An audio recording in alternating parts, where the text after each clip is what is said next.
સંવત 2082 ફાગણ સુદ પાંચમ. વાલા ભક્તો, શ્રી સ્વામિનારાયણ મંદિર કુંડળધામ દ્વારા ચાલતી આ રવિસભા અંતર્ગત આવો નજીક થઈ એ ટોપિક ઉપર આપણે જે વાત કરી રહ્યા છીએ તેનો ભાગ 93 છે. શીર્ષક છે પપ્પા. વાલા ભક્તો, આજે પિતાનો મહિમા મારે કહેવાનો છે,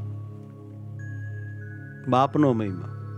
પિતાને સમજવામાં આજ દિન સુધીમાં દુનિયામાં બહુ માણસોએ ભૂલ કરી છે, બહુ છોકરાઓએ ભૂલ કરી છે, બહુ યુવાનિયાઓ નબીરાઓ બાપને ઓળખવામાં થાપ ખાઈ ગયા છે. પછી તો બહુ રોયા છે બાપની છબી આગળ માથું ટેકવીને. આપણા બધા સત્સંગીઓને આવું પસ્તાવાનું ન થાય એટલા માટે અમે આજ તમને બાપનો થોડો પરિચય આપીએ છીએ કે બાપ શું હસ્તી હોય છે, એને આપણા માટે શું એ કરી શકે છે. પિતાનો પ્રેમ હોય છે ઊંડો સમુદ્ર જ્ઞાન. પિતા કાંઈ ઝરણા જેવા કે ખળખળિયા જેવા ન હોય, એ અગાધ ઊંડા સાગર હોય છે. પિતાનો પ્રેમ હોય છે ઊંડો સમુદ્ર જ્ઞાન. શાંત દેખાય બહારથી, એ શાંત દેખાય બહારથી, લાગણી અંદર મહાન હોય, એને લાગણી અંદર મહાન. માતાને ખબર હોય કે મારા છોકરા ઉપર એના બાપને કેટલું હેત છે, પણ બાપ છે હેતને બહુ બયાન ન કરી શકે. એનું એક સ્થાન છે, એનો એક મોભો છે, એનું કુટુંબમાં એક વ્યક્તિત્વ છે. એટલે માં જેટલો પ્રેમ દેખાડી શકે, પ્રેમ આપી શકે, પ્રેમ કરી શકે, એટલો બાપ બહાર પ્રેમ બતાવી શકતા નથી, કરી શકતા નથી. છોકરાને વહાલ એ આમ બહારથી બહુ આપી શકે નહીં. પુરુષના દેહમાં જીવ ખરો ને, એટલે થોડું પુરુષ પણ રહે. પણ એનો અર્થ ઘણા છોકરા એવો કાઢ્યો છે કે મારા બાપને મારી કાંઈ પડી નથી, મારો બાપ મારી યારે ડોળા કાઢીને વાત કરે, કોઈથી મને પ્રેમ આપ્યો નથી, હું એને વાલો જ નથી. ના ના ના ના ના, રવા દેવા આવું બોલો માં. ભૂલ કરો છો તમે, આ બધી ભૂલ કરો છો.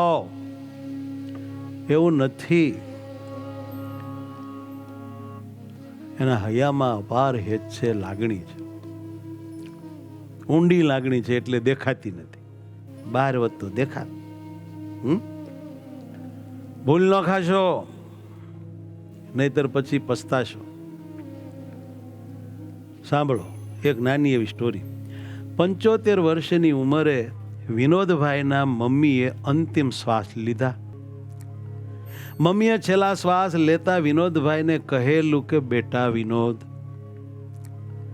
મારી ભજનની પેલી ચોપડી છે ને, એમાં એક ચિઠ્ઠી મૂકેલી છે.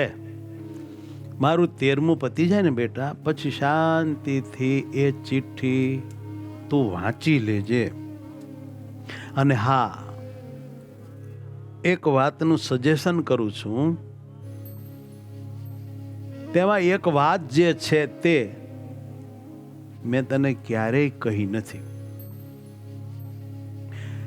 મમ્મીના મૃત્યુનો વિનોદભાઈને ખૂબ આઘાત લાગ્યો. 13મું પૂરું થઈ ગયું. પછી વિનોદભાઈએ રાત્રે મમ્મીની ડાયરીમાંથી ચિઠ્ઠી કાઢી. વર્ષો જૂની ચિઠ્ઠી લાગતી હતી અને એના પર લખ્યું હતું, વિનોદ બેટા, ચિઠ્ઠી વાંચતા પહેલા તારી પત્ની અને તારા સંતાનોને બધાને બોલાવી લે. બધાની હાજરીમાં બધા સાંભળે એમ આ પત્ર વાંચજે. એટલે તરત વિનોદભાઈએ પોતાની પત્નીને બોલાવી લીધી, બાળકોને બોલાવી લીધા. એક રૂમમાં બધા ભેગા થઈ ગયા. વિનોદભાઈએ પછી પત્ર વાંચવાનું શરૂ કર્યું. એની માં લખે છે, મારા વાલા દીકરા વિનોદ, આ પત્ર એટલા માટે લખું છું દીકરા કે તારા પપ્પાએ મને જીવતા જીવ તને આ વાત કરવાની ચોખ્ખી ના પાડી હતી. એટલે હું જ્યારે પણ મૃત્યુ પામું ત્યારે તને કંઈક જણાવવા માગું છું. આજે જ્યારે હું આ લખું છું ત્યારે તારા પપ્પા મૃત્યુ પામ્યા તેને 1 મહિનો થઈ ગયો છે. તારા અને તારા પપ્પાના સંબંધો ક્યારેય પણ સારા નથી રહ્યા. તને કાયમ એવું લાગતું હતું કે પપ્પા મને સમજતા નથી, પપ્પા મને સમજતા નથી. અને એમને હંમેશા એવું લાગતું હતું કે તું એમને સમજતો નથી. આ ઘર્ષણ જીવન પર્યંત ચાલ્યું અને તમારા બંનેની વચ્ચે હું આજીવન પીસાતી રહી. એક માં. તારા બાપ થોડા ગુસ્સાવાળા તો હતા બેટા, એની હું કાંઈ ના નથી પાડતી, પણ ખૂબ પ્રેમાળ હતા. ભીતરથી લાગણીનો પ્રવાહ બહુ જોરદાર હતો. એ તને અને તારી બેનને ખૂબ ખૂબ બેટા પ્રેમ કરતા હતા. તને મારી સાથે હેત હતું એટલે જ્યારે પણ તને પૈસા કે કોઈ પણ જરૂર હોય હુંબળ પ્રેમની, તો તે તારા પપ્પા તને ડાયરેક્ટ નહોતા આપતા, મારા દ્વારા પૂરું પડાવતા. એની તને ખબર નહોતી. તારી દરેક જરૂરિયાત પૂરી કરવા પાછળ પાયામાં તારા પપ્પા હતા. બેટા, આ બધું દરેક મા બાપ કરતા જ હોય છે, પણ તારી જિંદગીની એક ખૂબ મહત્વની વાત છે કે જે મારા સિવાય બીજા કોઈને ખબર નથી. અને એ વાત આજે હું તને જણાવવા માંગુ છું. બેટા, તારા મેરેજ થયાના થોડા જ સમય પછી તે અને તારા પપ્પાએ સાથે રહેવાનું છોડી દીધું હતું. કારણ હતું તારો અને તારા પપ્પાના મનમાં રહેલો મનભેદ. બેટા, તને યાદ હશે કે તારો અને તારી પત્નીનો ખૂબ મોટો અકસ્માત થયો હતો. બંને આઈસીયુમાં હતા, જેમાં તારી પત્નીની હાલત બહુ વધુ ખરાબ હતી અને તેમની બંને કિડની અકસ્માતને કારણે ડેમેજ થઈ ગઈ હતી. એને તાત્કાલિક કોઈ કિડની ડોનેટ કરે તેવા વ્યક્તિની જરૂર હતી અને તું તો બેભાન હતો. તને આ બધી વાતોની કોઈ ખબર જ નહોતી.